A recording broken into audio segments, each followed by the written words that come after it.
Tatlong bagay na na-notice ko sa mga true rich or totoong mayaman, no? Pero not all naman. I could be wrong. Hindi pwede nating i-generalize lahat, no? Pero one thing na parang in common factor sa kanila is the way they see beauty in simplicity.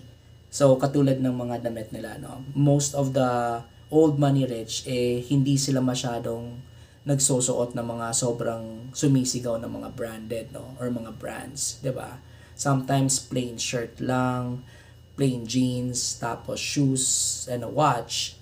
That's it for them. Or minsan parang white na polo shirt, and then a khaki, and then a suede, parang na sapatos, and that's it. Parang ganon, di ba? Pero don't be fool, kasi yung mga brands na yan, hindi yan mura din, di ba? Mahal din yung mga yan, kasi meron yung mga materials na sobrang mahal, kaya it makes the shirt or the pants mas komportable yung suotin. Yun yung gusto nila, yung comfort, tapos yung value sa money nila. And second thing is, na-notice ko rin na how intelligent they are. Most of them are. Okay, not all, but most of them. Bakit? Kasi siguro, dahil sa level of education na na-afford ng pera nila, 'di ba?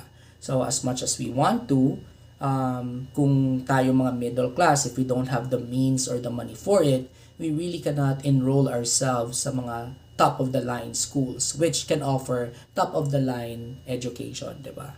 Sa mga rich, minsan nga sa abroad pa pumupunta para mag-aral. So intelligence wise, intelligent talaga.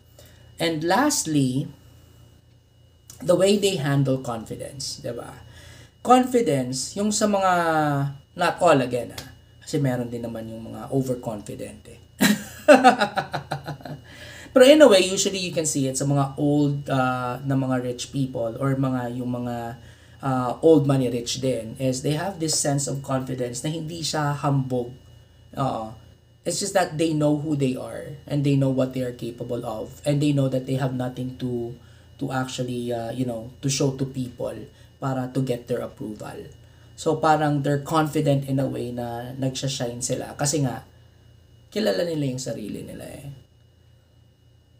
not to fantasize on the rich people, but I'm just saying that these are actually good qualities to embed, 'di ba? Beauty and simplicity, intelligence, and ano ba yung pangatlo? Confidence. Yun.